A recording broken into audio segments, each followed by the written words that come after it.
Troy from Team Latin Name doing an after action report for bluetail survival on the antelope hunt 2015. Going through some of the gear that I took along in the hunt. I did a pre-hunt video that really talked about every item that I was bringing, but this video I'm going to talk about each item and how it worked out there in the field, just to get an idea of whether or not it was a value added to the trip or if it was something that I could have left behind. A lot of that has to do with the style of hunting we were doing, which obviously we were close to Reno. We could have come out during the day. We probably could have even come out, for midday, come back the next day. I mean, it was very, 2 hours, 3 hours to the furthest hunting spot from Reno. So it wasn't one of those trips where we had to have everything, but we made the decision, partially more for the fun, to stay out for for Friday night, Saturday night, Sunday night, to come back on Monday afternoon. We did get that antelope in the morning on Monday, so it was definitely at the last minute. The shot clock was running out, and we were able to pull it off, so that was good.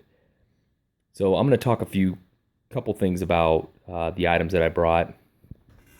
This actually, so we have a classic military sea bag, or what I call a sea bag, which was the letter C for our case, which contains certain items. It is in comparison to this duffel bag, which I brought.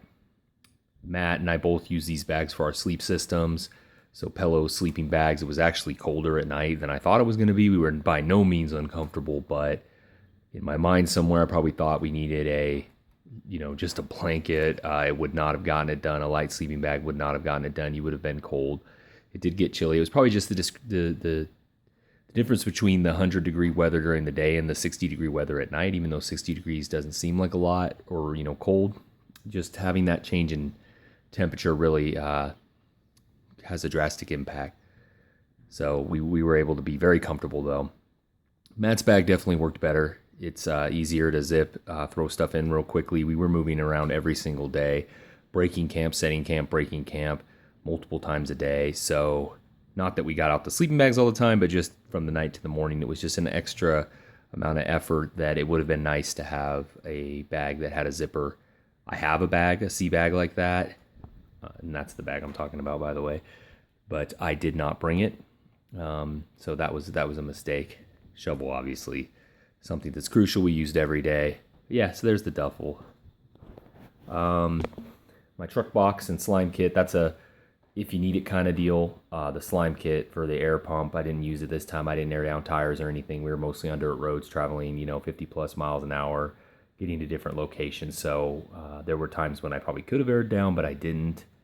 This camp box, I'm going to do a more in-depth review on at some point.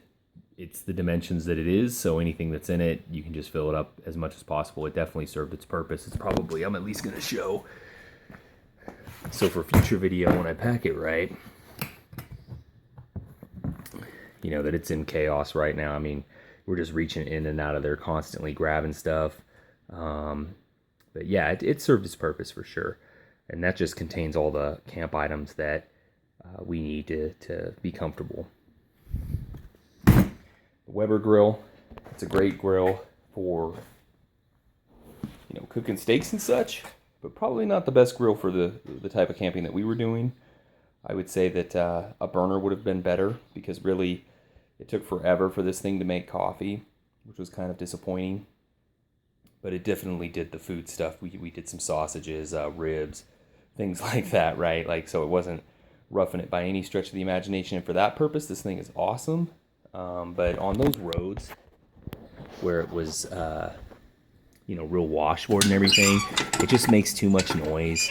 It's feels like it's rattling itself to death. It had these ceramic plates or whatever. They're just loud going down. I mean, you can hear just as I'm messing with it here. Just imagine going 50 miles an hour down washboard. So it was annoying, and it felt like it was gonna rattle itself apart. So yeah, not the best, but it is a cool grill. I don't want to downplay it, because it definitely got the job done. So rifles, one of them got the job done, which would be the 30-06.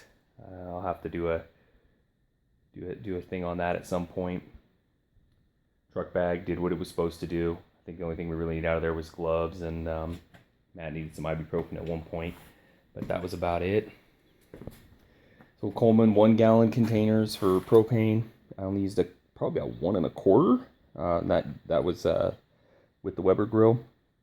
I really want to get a propane lantern to use, since I'm going to bring these anyway. Probably only need to bring a couple of these, maybe 3 max. This little bucket, which, it's just handy to have a bucket in general. This little bucket fits 3 perfectly. You can turn around the one that is old, so that worked great. I threw my fuel spout in here, so it wouldn't, so I could keep it nice and handy as well. So that was actually, a pretty cool setup with the bucket. Granted, it's just a bucket, but it worked out pretty well. I was happy with that. The truck kit, the stuff that was remaining out, jumper cables, tow strap, those types of things. I was more thinking of the tow strap for if I broke down out there, not necessarily, or someone else was having problems. Not that I was going to get stuck, because I went in for this type of trip, 4-wheel, in any kind of conditions that would jeopardize, getting stuck. So that's what that was for. Everly stock bag, always great. That took that on the final push to actually get the Antelope. I carried the bag, Matt carried a rifle separate, and that allowed us to sort of distribute the weight. And I took the rifle from him to make the shot, and then he packed out the whole system, and I packed out the Antelope myself. But this bag is a perfect size for that type of hunting, just day, just like a day trip, maybe even overnight max. It's a good size. So 2 tables. This little small one is awesome. It's a Lifetime, who knows the model, but just having a smaller table is great. We broke out the bigger one only once, and just kept this small one for all of our daily needs, which was awesome. So that worked out really well. Some of this stuff did not go, so we're going back up to here.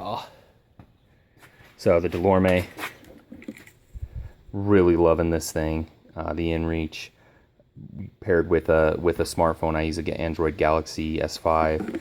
Worked great. Was able to text my wife every night, let her know how we were doing, which is, that's nice for her to know. And then plus, if we have a more significant emergency, we can give better instructions. And I'll do a better review on that thing. But it's just an awesome item. I hope, if you have the opportunity to get one of those, if you're out a lot, it's really cool. So, and I did an electronics box. This is normally my shooting toolbox, but I just threw radios, which we didn't use, cords, batteries, just everything was in there. So this is kind of torn apart at this point. I also had the Goal Zero battery in there. Used it every night to charge up everything.